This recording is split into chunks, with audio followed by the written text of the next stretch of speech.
of signal on the ABC map, and it's an appropriate clinical context, think about the diagnosis of abscess. Thực tế là những cái tổn thương hành khí khuếch tán thì không nhất thiết là một cái tổn thương ác tính, và thật ra thì phần lớn các trường hợp mà tổn thương hành khí khuếch tán ở gan là những cái áp xe gan. Khi mình thấy trên hình ABC mà nó rất là thấp thì và thêm một cái bệnh cảnh lâm sàng phù hợp thì mình cần nghĩ đến là tổn thương áp xe. And the other reason that we use diffusion is for detection, and that's probably a more useful use of the diffusion imaging in liver MRI than characterization. This is a patient who had lung cancer. We had a CT scan that showed a lesion here. You can see how much more clearly it's seen on the diffusion weighted sequence than it is on the CT, and that was confirmed to be restricting, which is very suspicious in the context of carcinoma. But see how there's a second lesion here on MRI, which was really invisible to see on the CT, which was also a metastasis. And here's another example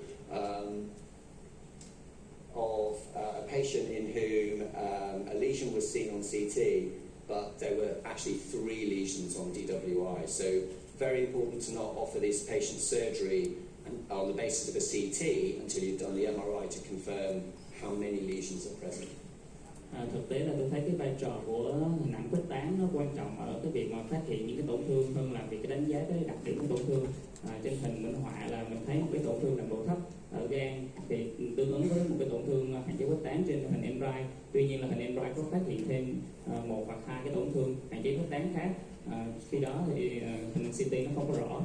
Như vậy là những cái bệnh nhân mà quyết định phẫu thuật thì có thể là mình cầm cái chụp MRI để xem có những cái tổn thương khác hay không.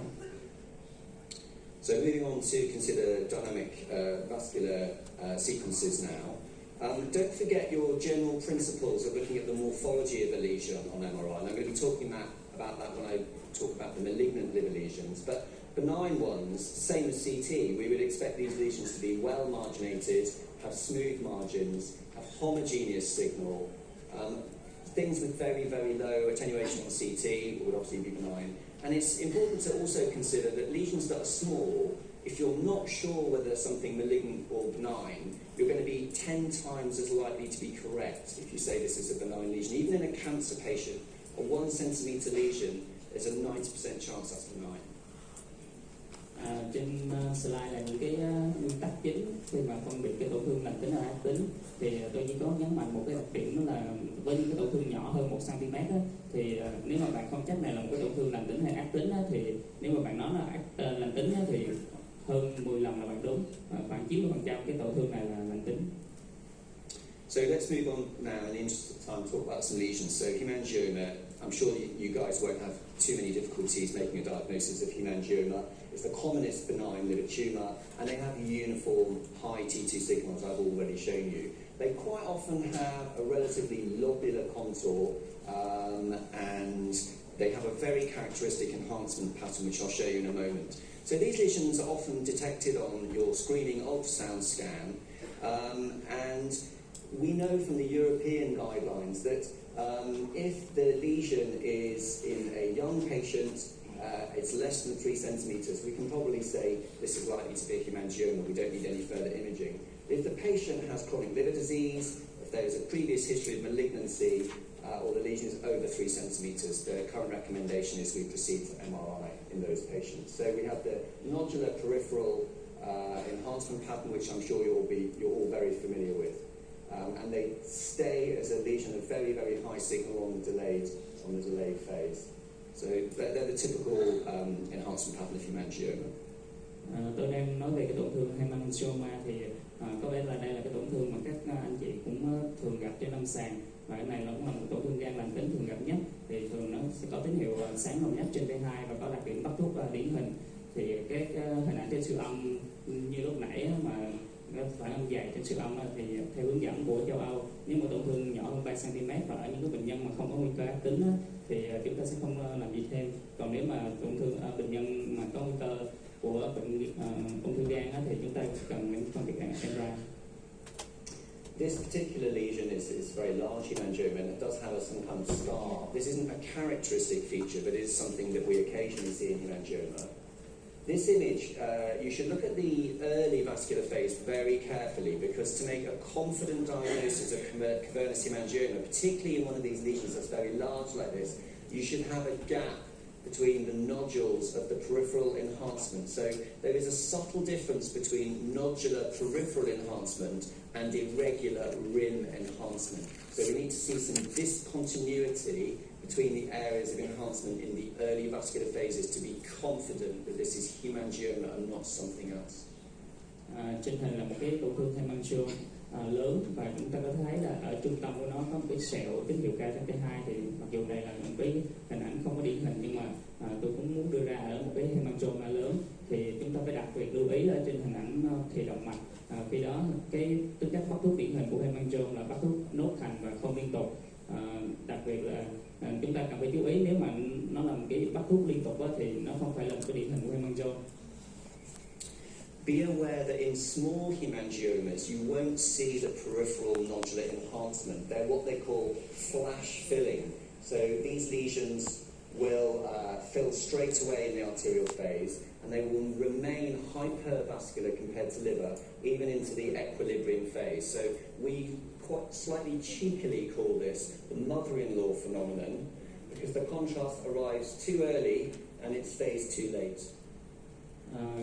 Nếu mà cái tổn thương hemangioma nó nhỏ thì cái hình ảnh bắt thuốc của nó thường nó là sẽ bắt thuốc sáng rực, tức là nó sẽ bắt thuốc cao độ nhất trên hình ảnh động mạch, cũng như là giữ nguyên cái tăng tứ máu này trên thùy tĩnh mạch và thùy cân bằng. By definition, if these lesions are more than 5 centimeters in size, we can make a diagnosis of giant hemangioma. They start to have slightly atypical ultrasound appearances. They look very heterogeneous, and I think you'd be a brave person to make a confident diagnosis of giant hemangioma if you saw a lesion like that on ultrasound. They're important because when that lesion is over 5 centimeters, there is a risk, and you can see why when you see these lesions surgically laparoscopy, they can bleed and cause catastrophic hemorrhage. So for lesions over 5 centimeters, we would tend to ask for a surgical opinion. Nếu mà tổn thương hemangioma lớn hơn 5 cm thì chúng ta gọi nó là hemangioma khổng lồ. Thì trên hình siêu âm của nó sẽ có hình ảnh nó không có điển hình, không đặc trưng, và những cái tổn thương mà nó không đồng nhất thì chúng ta nếu mà chẩn đoán cái hình ảnh đó là hemangioma trên siêu âm thì đúng là rất là tự tin. Thì nếu mà cái tổn thương mà trên 5 cm và nó ảnh hưởng đến nó phát triển tới bộ bao thì có nguy cơ gây xuất huyết, do đó thì chúng ta cần phải cân nhắc đến phẫu thuật. And just beware these mimic lesions. You can get some very, very vascular tumours in the liver, like this paraganglioma metastasis, or this lesion with angiosarcoma. Angiosarcoma is a rare tumour and causes this disorganised hypervascularity of vascular density. So like hemangioma, it follows the vascular phase, but you just don't have that nodular peripheral enhancement. So just beware these mimic lesions. This is another one, a neuroendocrine metastasis. So as I said, look for the nodular peripheral enhancement. Chúng ta cần cẩn trọng khi mà phân biệt hemangioma với các tổn thương khác có nhiều mạch máu. Đặc điểm chúng ta cần phải chú ý nhất đó là cái đặc điểm mà bắt thuốc dạng nốt ở thành và không liên tục. So moving on quickly, we've got another 10 minutes. FNH, what is FNH? People think FNH is due to a microcirculatory thrombosis in the vein that leads to arterialization of the lesion. That's important because they're very hypervascular in the arterial phase. And then the lack of the sort of venous supply, and obviously the liver is mostly supplied by the portal vein and not the hepatic artery, the lack of that venous supply stimulates a hyperplastic response. But the liver parenchyma itself is basically normal, so we would expect to see very similar T1 and T2 signal to background liver parenchyma. Tổn thương FNH hay gọi là tăng sản dạng nốt cô trú thì người ta cho rằng nó là do một cái huyết khối ở tiền tĩnh mạch. Khi đó thì cái vùng gan nó sẽ được động mạch hóa, là tăng tứ máu động mạch và làm các tế bào gan nó tăng sản, tạo thành một cái hình dạng khối. Thì khi đó cái tế bào gan thì nó thực chất nó là một tế bào gan bình thường, nhưng mà nó được tăng sản hơn. Thì đó, cho nên là hình ảnh T1, T2 thì có thể thấy là tín hiệu nó cũng gần tương tự như là viêm mô gan. As I said, because the actual lesion itself is made of normal liver tissue, the T1 signal will be very similar, not maybe exactly the same, but very similar on T1 and similar on T2. But note this high T2 signal central scar, said to look a little bit like an orange. And sometimes, depending on the plane, the scar doesn't have to be in the middle, so the scar can be at the edge. Có thể thấy trên hình là tín hiệu T1 và T2 của cái MH này nó gần như là tương tự với nhu mô gan, và có thể thấy là ở sẹo trung tâm của nó thì có tín hiệu thấp hơn T1 và cao T2 giống như hình quả cam, nhưng mà tùy vào mặt phẳng cách thì chúng ta có thể thấy là cái sẹo nó không có luôn luôn là ở trung tâm mà nó có thể là hơn bên ngoài.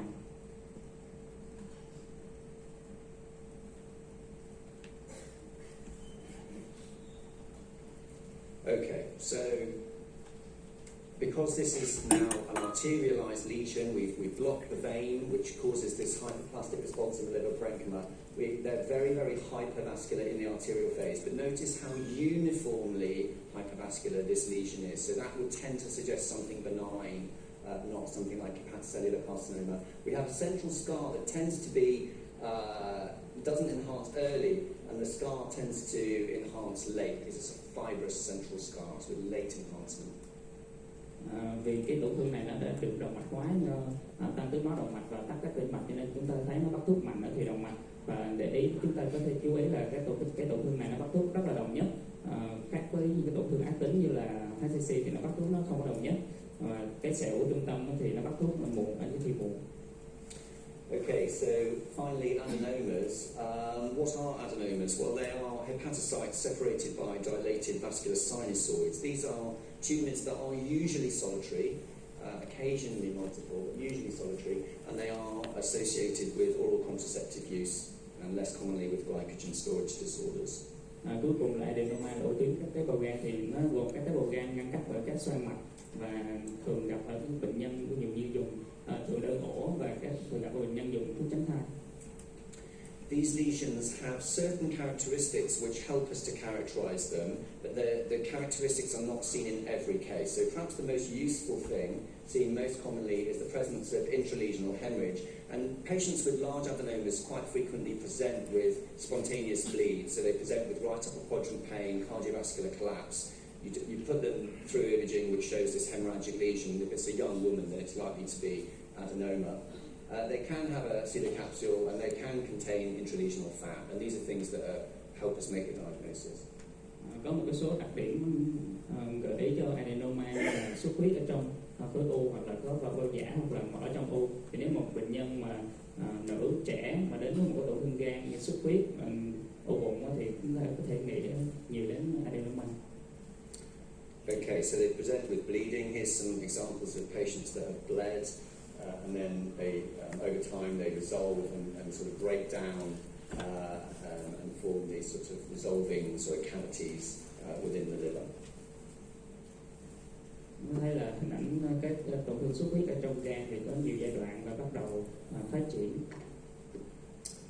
And sometimes the lesions contain intralesional fat, so we can see some quite subtle areas of focal signal dropout on the outer phase imaging, which makes us able to say that there is intralesional fat, which is very suggestive of this diagnosis. Đôi khi thì tổn thương nó cũng có mỡ trong tổn thương, mà cái đốm nhỏ mà nó mất tín hiệu trên hình out phase so với in phase thì cũng gợi ý là một tổn thương adenoma. And you will notice actually that this is a patient who was given hepatocellular contrast. So the lesion hasn't taken up hepatocellular contrast, unlike focal nodular hyperplasia. Chúng ta cũng để ý là bệnh nhân này có dùng thuốc tương phản mà đặc hiệu gan mật, thì ở cái hình thì gan mật chúng ta thấy là tổn thương nó không có bắt thuốc, khác với FNH mà một tổn thương bắt thuốc ở thì gan mật.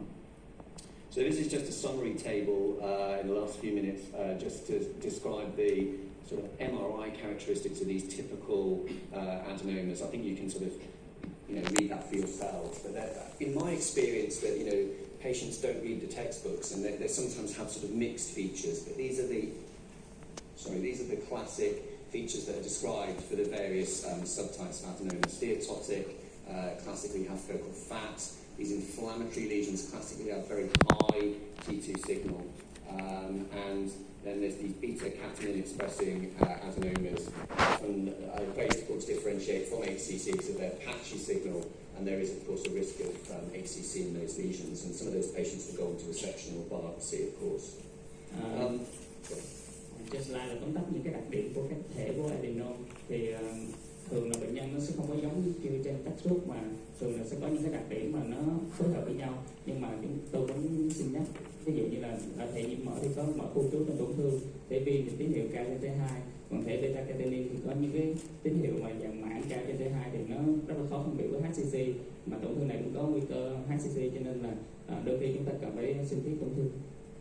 So I'm aware that I've just got a couple of minutes left, and I want to go on to protocol. So I'm going to skip through a few slides in here. Wedge-shaped things, consider perfusion defects. These wedge-shaped areas that extend to the capsule of the liver. Một số cái tổn thương mà hình chen, ví dụ như là rối loạn tiêu máu. And you will have, of course, seen many patients with focal fat deposition in the liver. It can have a characteristic sort of geographical distribution, but I just want to point out a relatively well-described phenomenon which you see in patients who've had chemotherapy, that they get these mass-like areas of focal fat infiltration in the liver that are quite difficult to differentiate from metastases without in and out of phase imaging. Những cái hình ảnh mà gây nhiễm mỡ khu trú thì có thể hình ảnh điển hình như là hình dạng bản đồ. Tuy nhiên là tôi muốn nhấn mạnh là ví dụ như ở bệnh nhân mà có hóa trị thì thường gặp là những cái tổn thương mà nhiễm mỡ khu trú mà tạo thành dạng khối, thì khi đó rất là khó phân biệt nếu mà chúng ta không có hình ảnh in và out phase. Okay, so moving on to protocols. The commonest scenario I think that we find ourselves in is this is a cancer patient, they've got small liver lesions, we think they're probably cysts, but we'd like to know if they're metastases or not. Or we've had a patient with ultrasound and it probably is some focal fat infiltration or some focal fatty sparing. So in those kind of common clinical scenarios, we want a quick imaging sequence, and we do in our hospital we do what we call a benign protocol liver MR, just with those sequences, long and short field echo T2, in and out phase imaging and diffusion, and we can sort out those two clinical questions. We don't give gadolinium to these patients. This sequence takes about 12 minutes. Những cái trường hợp mà chúng ta thường gặp, ví dụ như là bệnh nhân mà có tổn thương gan mà nghi ngờ di căn hoặc là phân biệt với nang, hoặc là một cái tổn thương mà mình thấy trên siêu âm nó giống như một vùng gan nhiễm mỡ lành tính đó, thì chúng ta chỉ cần chụp những cái protocol lành tính gồm có T2, TA ngắn và dài, T1 in out phase và diffusion. And then the second would be more of a characterization protocol where we would also give a contrast agent. And the next question then is, what kind of contrast agent do I use? Do I want to use an intracellular contrast agent, or do I want to use a hepatocellular contrast agent? There is no agreed answer, certainly in the UK, about what is the best agent to use. It depends on your clinical practice. There are a couple of things just to sort of bear in our minds. So hepatocellular contrast is taken up by functioning hepatocytes, and they're excreted in the bile. We tend to reserve hepatocellular contrast agents where the question is this lesion FNH or is it adenoma? Because the FNH will take up hepatocellular contrast and the adenoma won't. We tend to use hepatocellular contrast if there's a question about whether there's a bile leak following biliary surgery. And it's quite often if we, it's quite good for detection of metastases, like diffusion, you get these little black holes that appear on the equilibrium phase, so you can really see lesions very well. So hepatocellular contrast is expensive, so we would really reserve its use for these clinical scenarios. Cái protocol thứ hai là protocol để mà xác định đặc điểm của tổn thương là có thuốc tương phản. Thì câu hỏi là mình sẽ dùng thuốc tương phản ngoại bào hay là thuốc tương phản đặc hiệu gan mật. Thì ở Anh thì vẫn chưa có đồng thuận chính xác là nên dùng cái nào, và tùy thuộc vào cái cơ sở điều trị. Thì tôi thì thường dùng trong một số các trường hợp đặc biệt, ví dụ như cần phân biệt FNH với adenoma, hoặc là phát hiện rò vật, hoặc là phát hiện những cái tổn thương di căn dạng tín hiệu trên thì ngoại bào. Cần nhắc là cái thuốc tương phản này có giá thành rất là đắt, cho nên là tôi cũng dùng trong một số trường hợp đặc biệt thôi. Okay, so it's just an example of a focal nodular hyperplasia where it's taking up the hepatocellular agent in the equilibrium phase, which is very characteristic. Trên hình là hình ảnh của FNH thì tổn thương này có bắt thuốc ở thì gan mật, cho nên là có điển hình. And here's a patient imaged. Usually we give the patient hepatocellular contrast, and we usually wait about 60 minutes for the hepatocellular contrast to be excreted into the bile ducts, and then we can detect bile leaks in those patients. So that's quite a useful technique to use in that subset of patients as well. Chúng ta có thể phát hiện hình ảnh rò mặt khi mà chụp ở bụng khoảng 60 phút. Okay, so just to summarise now, it's very important that we think about the clinical setting, the previous history of cancer or chronic liver disease. Remember to review previous imaging. Is the lesion that we're looking at, is it new or not new? Particularly in the context, I think, here in Vietnam of, hepatocellular carcinoma. Is this a new lesion? Is this a growing lesion? If you think the common clinical scenario is this is probably hemangioma I'm looking at here, so it's seeing something on ultrasound, I think it's probably hemangioma, or is it possibly some focal fat? Do a benign protocol. I always start with T2 sequences first to characterise something as being benign or malignant, and you can piece it together using in and out of phase imaging and diffusion, and then we use enhancement to characterise the lesion. Tôi xin tóm tắt lại một số ý chính. Thì cái đầu tiên chúng ta phải luôn luôn quan trọng cái thông tin lâm sàng bệnh nhân, tiền sử ung thư hoặc là cái tiền sử bệnh gan màng. Thứ hai là chúng ta luôn phải so sánh các hình ảnh cũ, đặc biệt là ở các vùng dịch tễ ví dụ như HCC ở Việt Nam thì chúng ta phải luôn luôn so sánh xem là tổn thương là có mới hay là phát triển thêm. Và thứ ba là khi mà những cái bối cảnh lâm sàng thường gặp, ví dụ như tổn thương lành tính, chúng ta chỉ nên chụp cái proton lành tính thôi. Và thứ tư là tôi thường bắt đầu bằng diễn giải hình ảnh bằng cái đặc điểm tín hiệu trên T2, và sau đó thì sẽ kết hợp với các đặc điểm trên T1, diffusion và dạng bắt thuốc để đánh giá thêm đặc điểm của tổn thương. So sorry we skipped through a few cases there. I'm going to go, obviously we have workshop cases and I can talk you through some classic cases in there. Okay. Thank you, Dr. Andrew. So I think now we should have a short break for